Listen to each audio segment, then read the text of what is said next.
Sveiki visi, su jumis sveikinuosi aš, Tomas. Tai sveiki visi. Nauja diena, naujas video.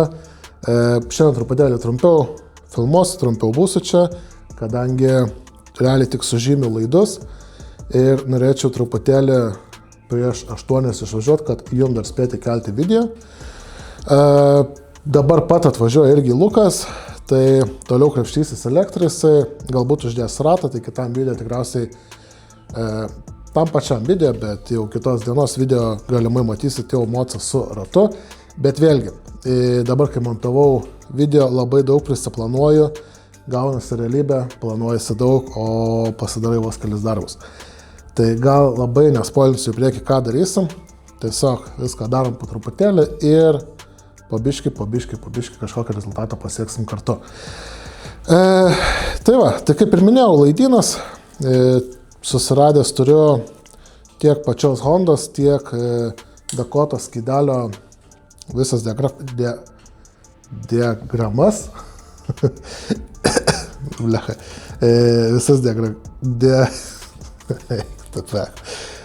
diagramas, visas laidų spalvas, tai pasėmiau teipo, tušinuką, viską sužymiu, kad Lukas atėjęs galėtų iš karto junginėti fiškės.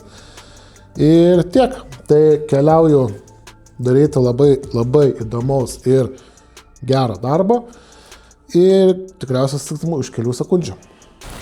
Gerai, tai įpusėjau surašinėti, kuris laidas už ką atsakingas. Ir iš tikrųjų tai trumpas lifehackas, tikrai internete galite rasti savo įrenginio, savo motociklo, varingo diagramas, bet tikrai ne visi ją suprantat. Tai mano atveju tai aš maždaug orientuojuosi, ką darau. Jeigu nesuprantat, tikrai nekartą irgi yra tekę įsitraukti kažkur vidurį motociklo laidą, kur tikrai neaišku, iš kur jis ateina ar kažkas tokia. Mašina, motociklas, galite pasinaudoti ChatGPT. Jisai tikrai pagal modelį, markę ir laidų spalvas plius minus gali padėti jums išsiaiškinti, kas per laidas. Vėlgi, to nereikėtų piktnaudžiauti, nes tikrai labai dažnai klysta ir netvarkykit motociklų pagal ChatGPT. Kažkada tvarkiau savo mašinos lemdozoidas buvo nuėjęs, kažkas tokio. Tai galiu pasakyti, kad remontas iki lemdozoido kainavo tikriausiai daugiau nei kad tas tikras remontas. Tai geriau naudokitės kažkieno patirtimi, žiūrėkite panašius simptomus, YouTube, nežinau, forumus, kažkas tokio, bet taip aklai labai nepasitikėkite, bet kur reikia aptikti kažkokias detalės, manau, tikrai jis gali padėti, tai naudokitės tuo, kas yra nemokama, kas yra ganėtinai lengvai pasiekiama ir išnaudokite tos įrenginius. Tai va, o ką aš keliauju toliau, dar trupai apie Dakotos išmetimą, tai jisai gali rodyti kairį posūkį. Čia šiaip, ką vakar sakiau, kad prie tam video, ką sakiau, kad jisai gali padaryti, tai gali rodyti kairio posūkį indikatorių, greičio outputą turi, bet šitam nereikia. Kuro lygį gali rodyti, variklio klaidas, tepalo slėgis, neutralo, dešinį posūkį, ilgų šviesų indikatorių turi. Tada dar yra atskiri laidai, tai RPM-us, greitį ir tikrai nemažai. Tai vėlgi dar turim 6 laidus, tai 3 imkime užmaitinimui. Tai čia bus greitis ir apsukos dar. Vėlgi dar vienas mano patarimas jums, tai nepatingėkit, susirašykite taip laidus, išsiaiškinę, kuris laidas už ką atsakingas, taip tikrai išvengsite padaromų ganėtinai dažnai klaidų, kai yra sumaišomi laidai arba sujungiami tai kaip reikia. Tikrai susirašykite, pasitikrinkite dar vieną kartą prieš jau juos tiesiog įjungiant arba pininant, nes tai tikrai gali spręsti, bet tai sutaupys tikrai ganėtinai daug laiko jums ateityje, kadangi vėlgi, jeigu aš įsivaizduoju, kad pajungčiau kairį posūkį su tepalo slėgio indikatoriumi ar kažkas tokio, taigi, tepalo slėgis gal ne, bet tarkim kokį gabaritą prie slėgio indikatoriaus, nu taigi tokias nesąmonės matyčiau, kad žinot. Tai va, tai tikrai nepataupykit laiko, susirašykit ir tikrai bus lengviau ateityje.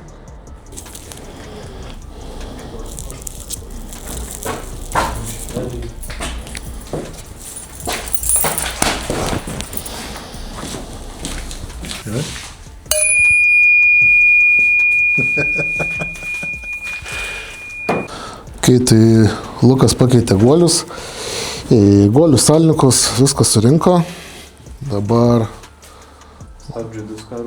stabdžių diską ruošiu dėt. Tuoj sekundėlę. O aš dėlioju etiketas toliau ant visų laidų, tai liko realiai paskutiniai jau originalaus spidometro laidai. Išsiaiškint, kuris ką daro ir bus galima rinkti elektrą. Ką svarštais? Varžtus atnaujinau, biškai išsilavinau. Varžtai nauji. Nu, palauk, parodysiu.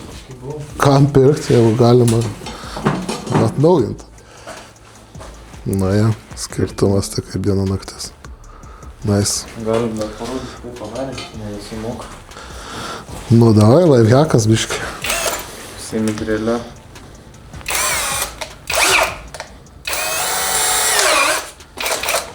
Sėmi kempinėlę. Pradžiai su aštre, tada švelnesne.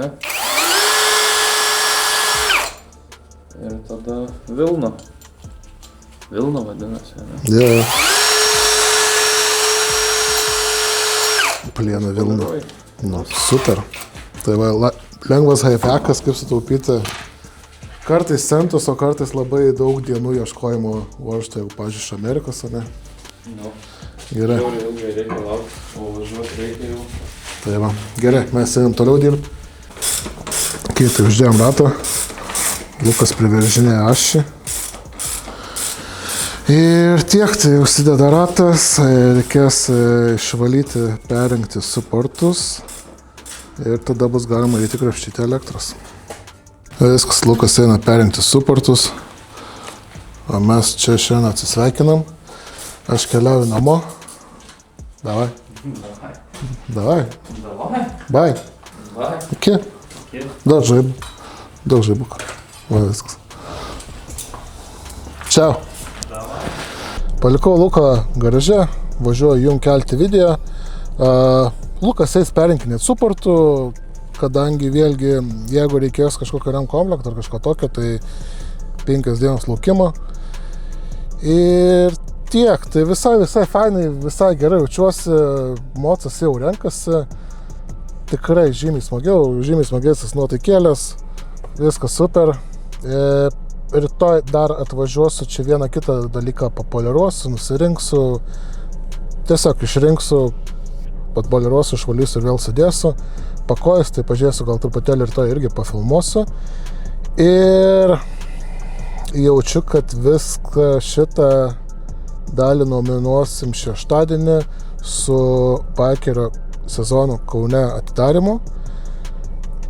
Tai greičiausia, kad šitas video išeis sekmadienį arba pirmadienį. Taip pat gal atskirą visiškai video padarysiu tik atidarimo. Ten be jokių savo replikų, be nieko, tiesiog, kad Bikerio atidarimas Kaunas. Ir tiek, ir tada savaitgalį greičiausia, kad jau garažą nevažiuosiu, nes noriu nufilmuoti kelis video kitam kanalui. Ir tikriausiai tiek. Tai mes greičiausiai dar susitiksime už kelių sekundžių rytojaus dieną, o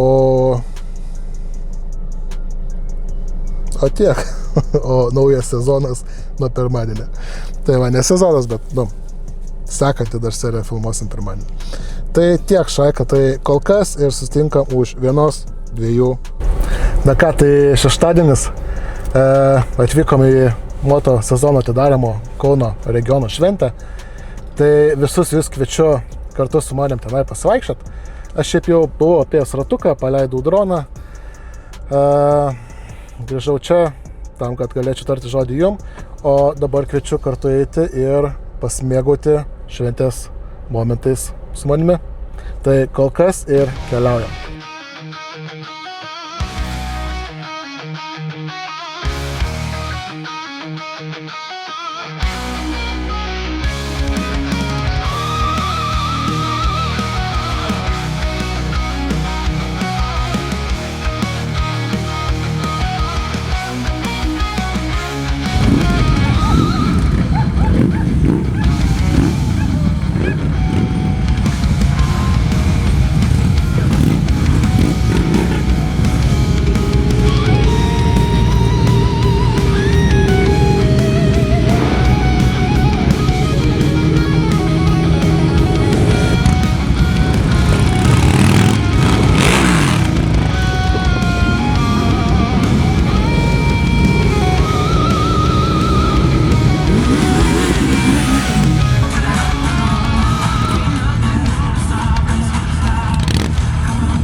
Na tai ką, tik po renginuko. Labai sklandžiai, labai gerai praėjo visas atidarimas. Tikrai norėčiau labai didelį ačiū tarti tiems, kas jį organizavo, tiem, kas jame dalyvavo. Tai tikrai nuostabus renginys. Labai fainai praleidau laiką. Oras, pasaka, visas kortas, kaip sakant, buvo sudėliotas taip gerai, kad tiesiog nuostabu dalyvauti buvo. Pirmą kartą prie manęs priėjo jau mane stebinti žmogus, pasišnekėjom, tai labai irgi fainai, labai pakėlė tą emociją. Labai yra iš tikrųjų fainai sulaukti, kai tau asmeniškai pasako, kad žiūriu tavo turinį, jis man patinka, viskas su juo yra ok. Tai tikrai labai stipriai mane irgi motyvuoja. Ir dar pagavau vieną dalyką, tai žinau, kad yra žmonių, kurie norėtų stoti klubus, žmonių, kurie, nežinau, turi kažkokią draugų būrelis yra kažkuris ir jisai norėtų susikurti, pavyzdžiui, klubą ir panašiai. Gal jūs domintų irgi toks turinys, kad pakalbinčiau vieno kito klubo, nežinau, kažkokius dalyvius, kurie galėtų jums daugiau informacijos apie tai duoti. Tai taip pat rašykit, tikrai manau, kad galėčiau tai suorganizuoti. Na ir tiek šiai kelią. Tai tikiuosi perteikiau jums šio renginio emociją. Iš tikrųjų, tai tikrai norėjau parodyti, kad baikeriai, ir rodys ateityje, kad baikeriai tai nėra tik tai tie, kur spjaudo myžą po kampais ir panašiai. Tikrai ne. Baikeriai iš tikrųjų yra labai stipri ir draugiška bendruomenė. Nebereikalo vieni kitais vadina broliais. Ir tikrai manau, kad paprastiems žmonėms irgi paprasti žmonės, bet tiems ne baikeriams, pavadinkime, yra iš ko iš jų pasimokyti. Tai tokia gaida ir pabaigsim šiandien video. Tai dabar kelsiu garažą plus šitą video ir tada tik iš atidarimo atskirą video dar padarysiu, kad galbūt kažkam aš nesu įdomus, tai tiesiog galės pažiūrėti tą videosą. Geros žinios tos, kad jau nuo pirmadienio pradėsime jau dar greičiau surinkinėti motociklą, kadangi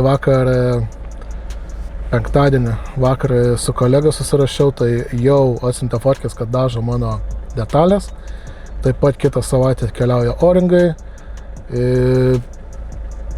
Šiaip praktiškai viską jau turėtų, jau kaip ir visas detalės turim, liko tik tai surinkti ir važiuoti. Tai greitų metų nusimato kelionės, greitų metų nusimato daugiau jau nebe iš garažo, kuris tikriausiai visiems atsibodo, bet jau iš to, kaip važiuojam, kaip darom, kaip gaminam. Ir žodžiu, tokios kelias. Tai tikrai didelis ačiū jums, kad mane stebite. Komentaruose būtinai parašykite tai, ką norite matyti ateityje. Komentarus, atsiliepimus. Jeigu ir nepatinka video, parašykit, kas tiksliai nepatinka, kad galėčiau tobulėti, žinot. Nes labai daug komentarų, tai kol kas yra tik tai, kad darai gerai, darai taip, bet mes mokomės iš klaidų. Aš galbūt tų klaidų nepastebiu, tai tikrai rašykit ir blogus atsiliepimus, blogus komentarus, viskas yra ok. Jūsų nuomonės man tikrai svarbės, jas tikrai atsakysiu. Palaikinam videosą, pasubscribinam mano kanalą ir viskas, vyrai. Ne vyrai, atsiprašau. Viskas, visi, galbūt ir moteris žiūri, tai tiek. Tai ačiū jums, kad stebite ir iki kitų kartų. Čiau.